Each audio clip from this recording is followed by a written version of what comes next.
بسم الله الرحمن الرحيم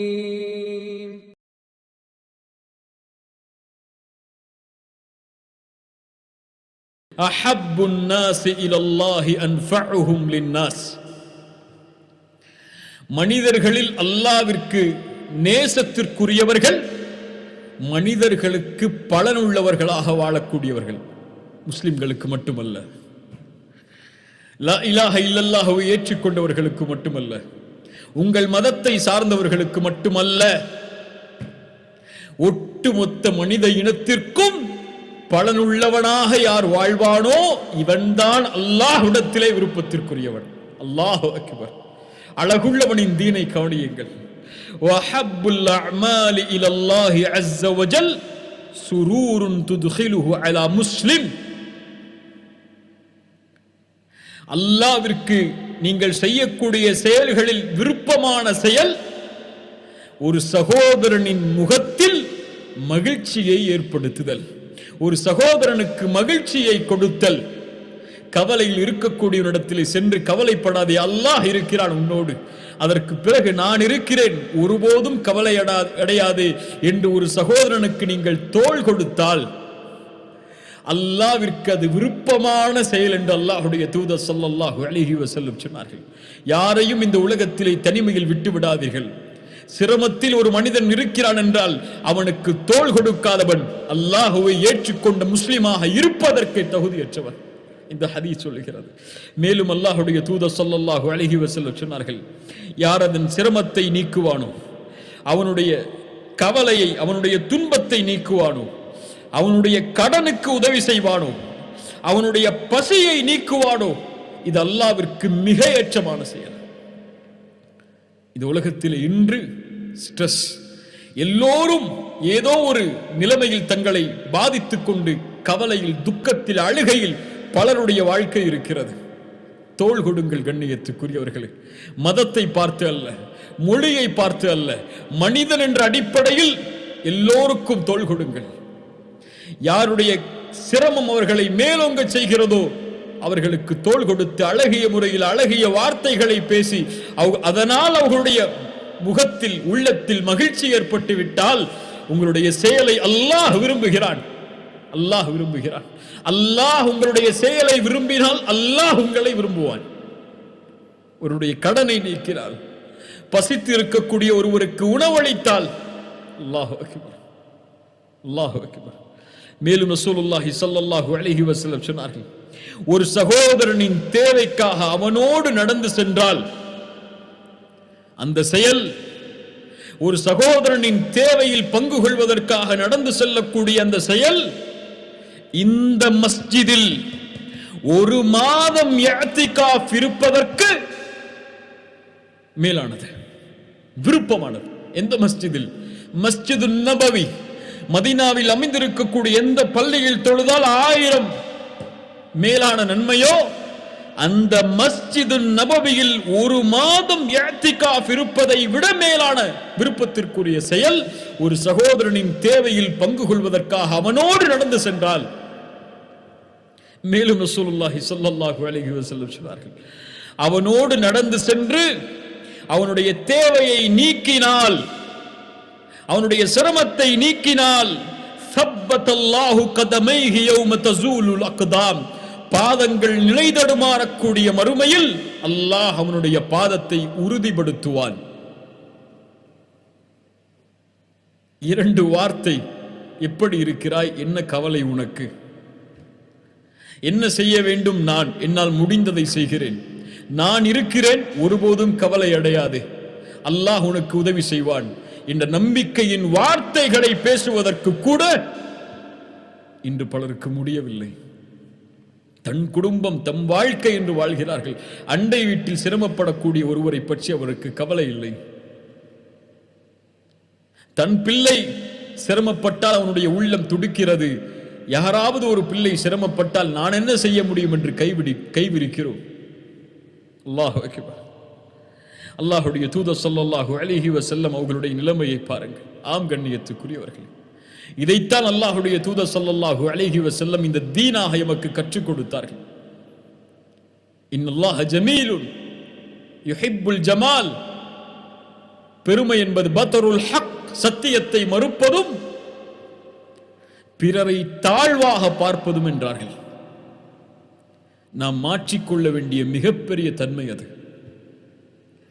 எந்த ஒருவரையும் தரக்குறைவாக பார்த்துவிடக் கூடாது. அல்லாஹ்வுடைய படைப்பில் ஒருவருக்கு அல்லாஹ் அழகை கொடுக்கவில்லை என்றால், எம்முடைய பார்வைக்கு அவர் அழகாக தெரியவில்லை என்றால், அவருடைய ஆடை கிழிந்த நிலையில் இருந்தால், அவர் ஏழ்மையில் இருந்தால், அவரை தரக்குறைவான நிலையில் பார்த்துவிடக் கூடாது. அது பெருமை.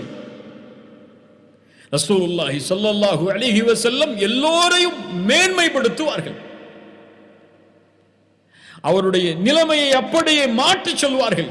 அவருடைய உள்ளம் அதனால் நிரம்பிவிடும் மகிழ்ச்சியால்.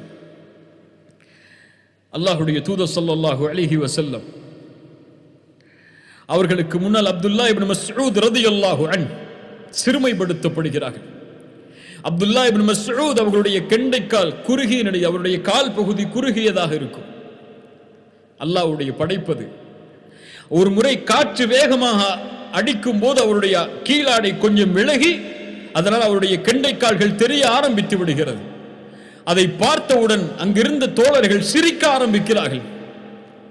ரசூலுல்லாஹி ஸல்லல்லாஹு அலைஹி வஸல்லம் கேட்டார்கள், ஏன் நீங்கள் சிரிக்கிறீர்கள்? ஏன் நீங்கள் சிரிக்கிறீர்கள்?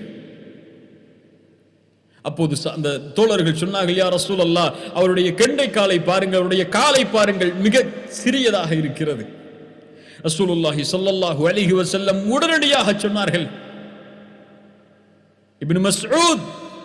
இப்னு மஸ்ஊதுடைய இந்த கால்கள் நாளை மறுமையில் அல்லாஹ்வுடைய தராசில் உஹுதுடைய மலையை விட மேலானது. இப்னு மஸ்ஊதே, கவலைப்படாதே, நீ அழகுள்ளவன் தான், இவர்கள் சொல்லுவதால் ஏன் நீ கவலைப்படுகிறாய்? உன்னுடைய கால்கள் நாளை மறுமையில் உஹுதுடைய மலையை விட பெரியதாக இருக்கும். அல்லாஹு அக்பர். யாரையும் அல்லாஹ்வுடைய தூதருக்கு முன்னால் தரம் தாழ்த்தி விட முடியாது. எந்த ஒரு தவறை செய்தவரையும் சரி, எல்லோரையும் அழகால் சூழ வைப்பார்கள் அல்லாஹ்வுடைய தூதர் ஸல்லல்லாஹு அலைஹி வஸல்லம். அவர்களுடைய ஒட்டகம், ஒரு விலங்கினம், கஸ்வா அடம்பிடித்தது. ஹலஅத்தில் கஸ்வா. சஹாபாக்கள் சொன்னார்கள், ஒட்டகம் கஸ்வா அடம்பிடிக்கிறது.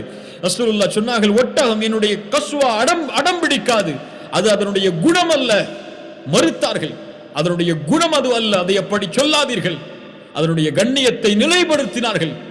இந்த மார்க்கத்தின் அழகை கவனியுங்கள். யார் யானை படையை தடுத்தானோ அவன் தான் அதையும் தடுத்திருக்கிறான் என்று சொன்னார்கள்.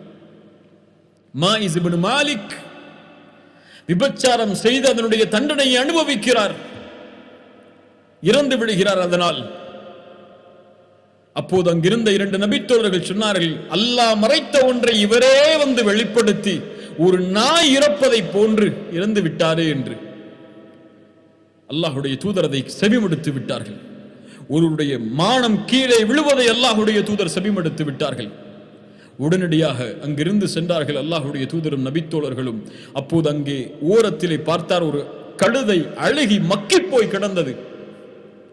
ரசூலுல்லாஹி ஸல்லல்லாஹு அலைஹி வஸல்லம் கேட்டார்கள், இப்படி பேசியவர்கள் யார் என்று. அவர்கள் இருவரும் அழைத்து வரப்பட்டார்கள். நீங்கள் இறங்கி அந்த கழுதை இறந்து அழுகி கிடக்கக்கூடிய அந்த கழுதையை சாப்பிடுங்கள் என்று அல்லாஹ்வுடைய தூதர் சொன்னார்கள். யா ரசூலல்லாஹ், அதை எப்படி சாப்பிடுவது என்று அந்த நபித்தோழர்கள் கேட்கும்போது அல்லாஹ்வுடைய தூதர் சொன்னார்கள், உங்களுடைய சகோதரனின் மானத்தை பற்றி நீங்கள் பேசியதை விட இதை சாப்பிடுவது மேலானது என்று. சுப்ஹானல்லாஹ். ரசூலுல்லாஹி ஸல்லல்லாஹு அலைஹி வஸல்லம் அதனால் தான் சொல்லுவார்கள், மன் ரத்த அன் இர்தி அஹீஹி ரத்தல்லாஹு அன் வஜ்ஹிஹி அன்னார யௌமல் கியாமா. இந்த ஹதீஸை செயல்படுத்துவோம் இன்ஷா அல்லாஹ். யார் தன் சகோதரனின் குறை பேசும்போது அதை தடுத்து விடுவானோ, திருப்பி விடுவானோ, நாளை மறுமையில் அல்லாஹ் அவனுடைய முகத்தை நரகத்தில் இருந்து திருப்பி விடுவான். ஒருவருடைய மானம் பற்றி பேசப்படும் போது யார் அதை திருப்பி விடுவாரோ, ஒன்று அதை பேசக்கூடாது, இந்த ஹதீஸ் சொல்லுவது. இன்னொன்று, அந்த பேசக்கூடிய சபையில் அமரக்கூடாது. மூன்றாவது, பேசப்பட்டால் அதை தடுத்து நிறுத்தி அவரை மேன்மைப்படுத்த வேண்டும். ஒன்று நன்மையை பேசு அல்லது வாய்மூடு.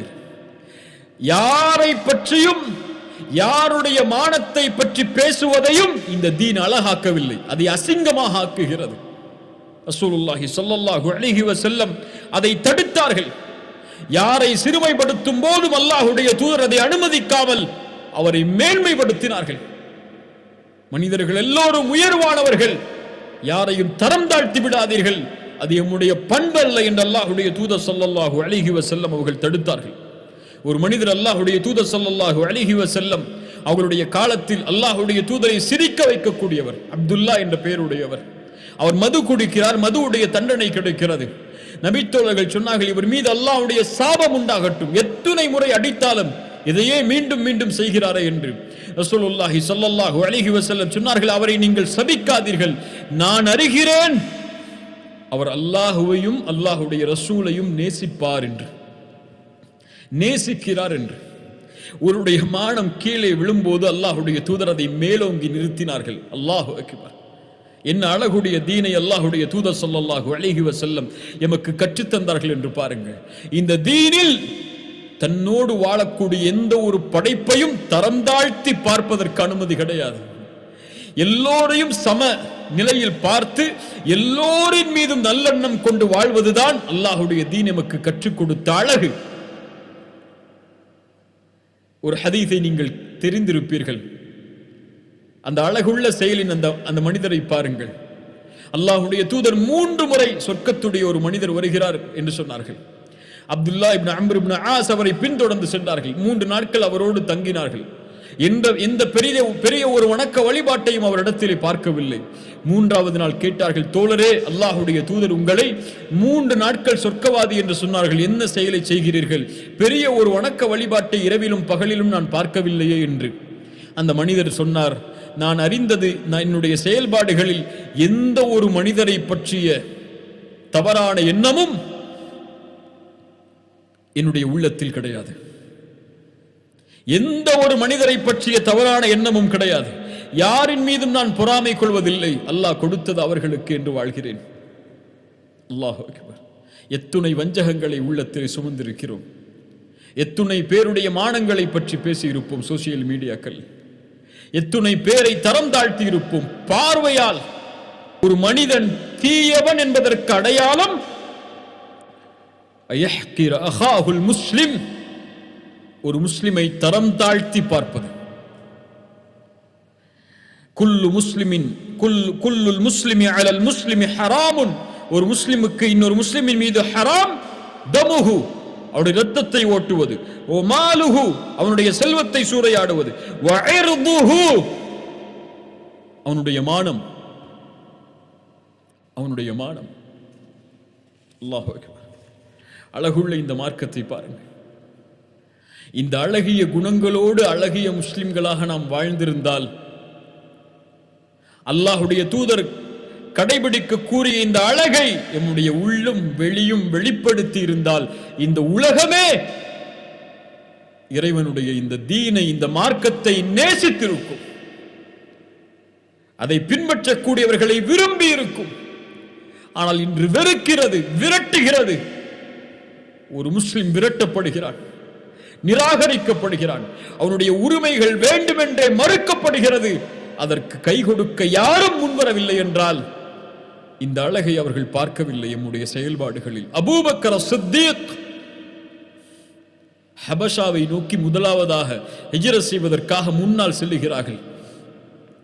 போகக்கூடிய வழியில் இப்னு தகைனா பார்க்கிறார், ஒரு காஃபிர் அவர். அபூபக்கரே, எங்கே செல்கிறாய்? நான் அல்லாஹ்வை வணங்குவதற்காக ஹபஷாவை நோக்கி செல்கிறேன். உங்களை போன்றவர்கள், ஒரு காஃபிர் சொல்கிறார். இந்த வார்த்தை இன்று நம்மோடு வாழ்பவர்கள் சொல்வார்களா? உங்களை போன்றவர்கள் இந்த பூமியை விட்டு வெளியேறக்கூடாது. இது உங்களுடைய ஊர். நீங்கள் ஏழைகளை அரவணைத்து வாழ்பவர்கள், நோயாளிகளை நலம் விசாரிப்பவர்கள், வறியவர்களுக்கு உதவி செய்பவர்கள், உங்களை போன்றவர்கள் இங்குதான் வணங்க வேண்டும், இங்குதான் வாழ வேண்டும். இது உங்களுடைய ஊர். திரும்ப செல்லுங்கள் என்று நான் உங்களுக்கு பாதுகாப்பு தருகிறேன் என்று சொன்னார். அந்த அழகை பார்த்தவர்கள் அவர்கள், அந்த குணத்தை பார்த்தவர்கள் அவர்கள். இதை நம்முடைய செயல்பாடுகளில் நாம் வெளிப்படுத்தினால் அழைப்பு படி என்பது வாயில் அல்ல. அதை எத்தனை முறை கூறினாலும் அது அவர்களுடைய உள்ளத்திலே சென்றடையாது. இந்த தீனுடைய அழகை நாம் வெளிப்படுத்தாத